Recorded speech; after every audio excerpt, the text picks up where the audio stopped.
अस्सलाम वालेकुम, welcome to Lahori estate. Salman Maqsood आपसे महाते हूँ। +92 322 400 9967 मेरा मोबाइल नंबर है। वीएस DHA फेज़ 10 के हवाले से डिस्कशन करते हैं आपसे। लास्ट वीक तो एक वार सिचुएशन की वजह से बिल्कुल मार्केट डेड थी। उस हवाले से लोग वेट एंड वॉच पर थे, सब क्या सूरत हाल होनी है। उस वीक में पैनिक सेलिंग भी नज़र आई है। इवन एफिडेविट में भी कुछ 5 मरला की मैं अभी रेट्स के साथ आपको बताता हूँ। क्या अब नए टैक्स के वाले से भी कुछ मीडिया पर टिकर चलें कि ये हो रहा है, उसमें ओवरऑल क्या ट्रेंड चल रहा है, उस वाले से आपको थोड़ी सी ब्रीफ करने की कोशिश करता हूँ कि क्या सूरत हाल है, ताकि आपकी डिसीजन मेकिंग आसानी हो, चाहे as a buyer as a seller. वेज अगर हम बात करें तो लास्ट वीक में तकरीबन एफिडेविट 5 वाले का तकरीबन इस टाइम कोई 33-4 के दरमियान आ चुका हुआ था लो इस टाइम पैनिक सिचुएशन में। लेकिन अब दोबारा अब ये जो DHA अपना और इन्वेस्टर्स जो लैंड इन्वेस्टर उनका एक हतमी फैसला है कि हम इससे नीचे नहीं बेचेंगे। इस टाइम जो आज अगर हम बात करें 15 मई 2025 की, अगर हम एफिडेविट्स की रेट की बात करें तो इस टाइम एफिडेविट 5 मरले का इस टाइम 40 लाख रुपए का है। 10 मरले का एफिडेविट 65 लाख का है और 1 कनाल का एफिडेविट 1 करोड़ 1 लाख रुपए का है। अगर हम 2 कनाल एफिडेविट की बात करें तो 2 करोड़ 60 लाख रुपए में अवेलेबिलिटी हो रही है। 4 मरला एफिडेविट का रेट मैं आपको फ़ोन पे बताऊंगा कि कितने में अवेलेबिलिटी इसकी आ रही है। जो लास्ट ट्रेड हुई है लास्ट डे तक इस वीक में, पिछले हफ्ते में तकरीबन एफिडेविट 140-45 तक भी चला गया था। अब इस टाइम जो इस वीक में जो ट्रेड हुई है वो 1 करोड़ 60 लाख रुपए की ट्रेड हो चुकी हुई है। इतने में फाइलें बिक चुकी हैं। अब इससे ऊपर ही आपको फाइल मिलेगी। वो ये ऑन टाइम ऑन स्पॉट आपको ऑन कॉल आपको जो रेट होगा एज पर अवेलेबिलिटी वो आपको बताया जाएगा। इसमें मीनवाइल अगर बात करें तो हम एलोकेशन लास्ट वीक में 30 लाख 30.25 लाख में चल रही थी। वो इस टाइम कोई 33 लाख रुपए के करीब 33 साढ़े 34 के दरमियान में है ना, इसका इस टाइम ट्रेडिंग हो रही है। जो सेलर है 34 का है और एफिडेविट का बायर तकरीबन 33 प्लस का है।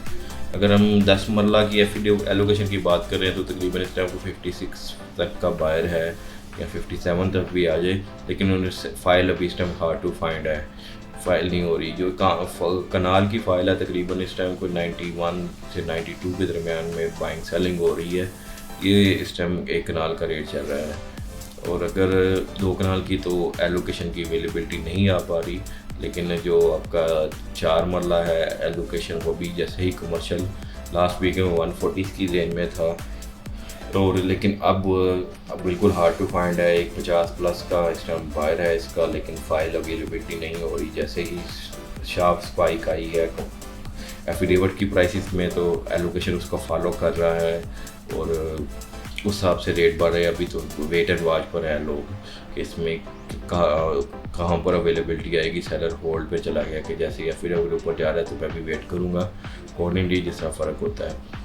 तो व्यूअर्स इसमें जो इम्पोर्टेंट बात यही होती है, आगे भी इसमें काफ़ी मरतबा बात हो सकी है, लेकिन फिर भी ऑन द गिवन डे आपने यही कैलकुलेट करना होता है कि आपको कॉस्ट इफेक्टिव कौन सा है, उस पर ट्रांसफ़र कॉस्ट का क्या है और आपने उस हिसाब से अवेलेबिलिटी प्लस कॉस्ट इफेक्टिव कौन सा है, इस पर आप सारे खर्चे डाल डूल के वो हिसाब से आपने डिसीजन करना है। वो आपकी प्राइसेस मैंने आपसे डिस्कस कर ली हैं, आप उस हिसाब से आप डिसाइड कर सकते हैं कि आपको किस में जाना चाहिए।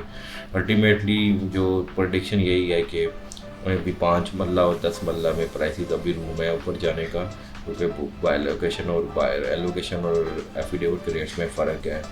कनार में भी माइनर सा फ़र्क आएगा क्योंकि अभी हिसाब से अभी तो तकरीबन एलोकेशन थोड़ी सस्ती है एज़ कम्पेयर टू एफिडेविट के। तो अगर आप आज की डेट में बाय करते हैं, अभी 2 कनाल में तो है नहीं बायर और ये फाइल ही नहीं है उसका, मैं आप क्या कमेंट करूं। लेकिन अगर हम बात करें कमर्शियल की तो कमर्शियल में भी जैसे मैंने अभी पहले भी अर्ज़ किया है कि एलोकेशन हार्ड टू फाइंड है, तो वो आपको अवेलेबिलिटी के ऊपर ही जाना पड़ेगा जो भी उस टाइम अवेलेबिलिटी है। एलोकेशन के मेरे ख्याल से रेट अगर कोई एफिडेविट 175-80 में जाएगा तो फिर एलोकेशन की कंफर्मेशन होनी शुरू हो जाएगी। जिन्होंने पैनिक होकर बेचना था नीचे वो 145-60 के दरमियान बेच के निकल चुके हुए हैं। अब वो उससे नीचे सेलर नहीं अवेलेबल था। हाँ, अगर सिचुएशन और ख़राब हो जाती तो फिर तो और बात थी, लेकिन अभी फ़िलहाल सेलर नहीं है। ये तो थी आज की व्यूअर्स डिटेल। अब लास्ट में जब बात कर लें कि प्राइस के टैक्सेस इम्पैक्ट का क्या सूरत हाल है, न्यूज़ ट्रिकर भी दोबारा चलने हो गए शुरू हो गए हैं कि जी कि आपका टैक्सेस में फिर रिलीफ आ रहा है। जैसे हमने फरवरी में भी सुना था कि जी कि टैक्स रेशो कम हो रही है और चीज़ें उसमें और कम हो जाएगा। एफईडी तो डेफिनेटली हो रही है इस बजट में। बाकी आईएमएफ से इनके साथ अभी ऑन ग्राउंड टॉक्स हो रही हैं। अभी 25 मई तक उसका भी आउटकम आ जाएगा। तो अगर तो सारा पॉजिटिव रहा तो ये फिर आपको इम्पैक्ट काफ़ी जैसे फरवरी में देखने को मिला था और हर दिन हर घंटे बाद रेट बढ़ रहा था, उस तरह की सिचुएशन फिर मिलने को मिल सकती है बिफोर बजट भी। और क्योंकि इंटरेस्ट रेट और कम हो चुका हुआ है, तो लेट्स सी, उम्मीद तो यही करते हैं कि एक बैलेंस्ड बजट आएगा और रियल एस्टेट के हवाले से जिसमें रिलीफ दिया जाएगा।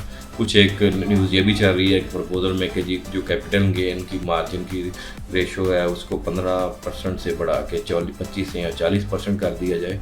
एक जो भी इन्वेस्टर के जहन में आती है चीज़, जो स्पेशली जिसके पास सब कुछ वाइट मनी है, तो उसके हवाले से भी चीज़ें हैं। फाइनल तो अगले कमिंग 1-2 हफ्तों में ही होगा। तो ये जी सूरत हाल व्यूअर्स आज की। +923224000996 मेरा मोबाइल नंबर है। मिलते हैं नेक्स्ट वीडियो में। हाफिज़।